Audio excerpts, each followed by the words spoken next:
Hi hello welcome to Abhishree creations. வழக்கமா தீபாவளி அப்போதான் எல்லாரும் முறுக்கு செய்வாங்க. நாங்க சம்மர் ஹாலிடேஸ்க்காக அம்மா வீட்டுக்கு வந்திருக்கோம். குட்டீஸ்க்கு அதிகமா ஸ்நாக்ஸ் வேணும்ல, அதான் அம்மா முறுக்கு செஞ்சாங்க. இது ரெடிமிக்ஸ் முறுக்கு மாவு. பிராண்டட் முறுக்கு மாவு பாக்கெட்ஸும் கிடைக்குது. லோக்கல்ல பலசரக்கு கடைகள்ல இந்த மாதிரி கிலோ கணக்குல முறுக்கு மாவும் வாங்கலாம். இது 1 கிலோ முறுக்கு மாவு அரிசி மாவும் வறுத்த உளுந்த மாவும் மிக்ஸ் பண்ணியே இருக்கும். ஃபர்ஸ்ட் 50 கிராம் ஓமம் இது கூட போட்டு மிக்ஸ் பண்றாங்க.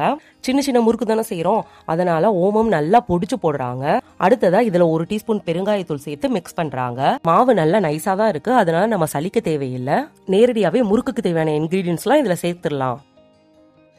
அடுத்த 50 கிராம் கருப்பியல் சேர்த்து அதையும் மாவோடு சேர்த்து நல்லா மிக்ஸ் பண்றாங்க.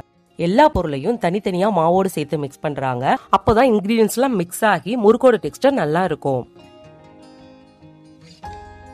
அடுத்ததா 50 கிராம் நெய் சேர்த்து மிக்ஸ் பண்றாங்க. நெய் உருகி ஆயில் மாதிரி இருக்கணும், அப்பதான் மாவோட சேர்த்து நல்லா மிக்ஸ் ஆகும். அடுத்ததா 1 டேபிள் ஸ்பூன், அதாவது 3 டீஸ்பூன் உப்பு போடணும். உப்பை டைரக்டா மாவுல சேர்க்காம இந்த மாதிரி தண்ணி சேர்த்து அந்த உப்பு மிக்ஸ் ஆன தண்ணியை தான் மாவோட கலந்து மிக்ஸ் பண்ணணும். அப்பதான் உப்பு அங்கங்க தேங்கி நின்று முறுக்கோட டேஸ்ட் வந்து கெடுக்காம இருக்கும். அதனால இந்த மாதிரி பண்ணோம்னா உப்பு எல்லா இடத்துலயும் மிக்ஸ் ஆகி வரும்.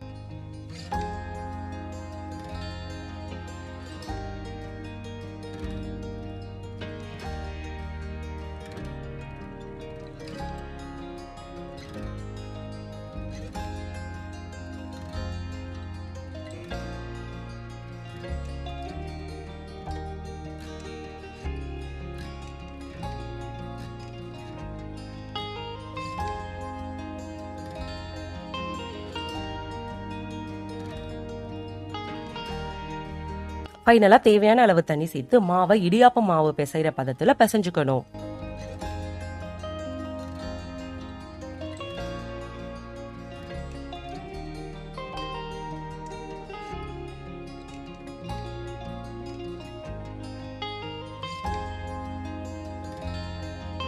முறுக்கு செய்யறதுக்கு இப்ப மாவு ரெடி ஆயிடுச்சு. இதை இடியாப்ப உலக்குல போட்டு தேவையான ஷேப்ல அளவுல பிழிஞ்சுக்கலாம். இந்த மிக்ஸ் கூட பொட்டுக்கடலையை அரைச்ச அந்த மாவையும் சேர்த்தா முறுக்கு டிஃபரெண்ட் டேஸ்ட்ல கிடைக்கும். அதே மாதிரி இதோட தனி மிளகாய் தூள் சேர்த்து கார முறுக்கும் செய்யலாம்.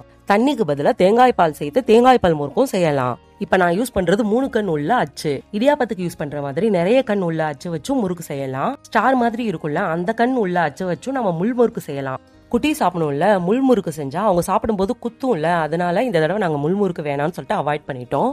1 கிலோ மாவு இருக்கிறதுனால நம்ம ஒரே டிசைன்லயே முறுக்கு பண்ணிடலாம், அதுதான் ஈஸியா இருக்கும் அப்படின்னு சொல்லிட்டு ஒரே டிசைன்லயே முறுக்கு செஞ்சாச்சு. 1 கிலோக்கு அதிகமா 2 கிலோ மாவு 3 கிலோ மாவுல முறுக்கு செஞ்சோம் அப்படின்னா டிஃபரெண்ட் டிசைன்ல நம்ம முறுக்கு செஞ்சிருக்கலாம். அடுத்ததா இதை எண்ணெயில போட்டு ஃப்ரை பண்ணி எடுத்தா டேஸ்டியான மொறு முறுக்கு ரெடி.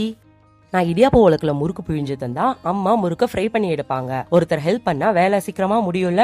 அண்ட் எனக்கும் இந்த மாதிரி அம்மாக்கு சமையல ஹெல்ப் பண்றதுன்னா ரொம்ப பிடிக்கும். நீங்களும் அம்மாக்கு குக்கிங்ல ஹெல்ப் பண்ணுவீங்களா? உங்களோட மெமரபிள் மொமெண்ட்ஸை எங்க கூட கமெண்ட்ல ஷேர் பண்ணுங்க. எல்லா முறுக்கும் ஃப்ரை பண்ண பிறகு முறுக்கு நல்லா சூடு ஆறுனதும் ஒரு ஏர்டைட் கண்டெய்னர்ல ஸ்டோர் பண்ணி வச்சுட்டு அப்பப்போ ஸ்நாக்ஸ் ஆவோ சாப்பாட்டுக்கு சைட் டிஷ் ஆவோ சாப்பிட்டுக்கலாம். இது வரைக்கும் எங்க சேனலை சப்ஸ்கிரைப் பண்ணாதவங்க மறக்காம சப்ஸ்கிரைப் பண்ணிருங்க. தேங்க்யூ.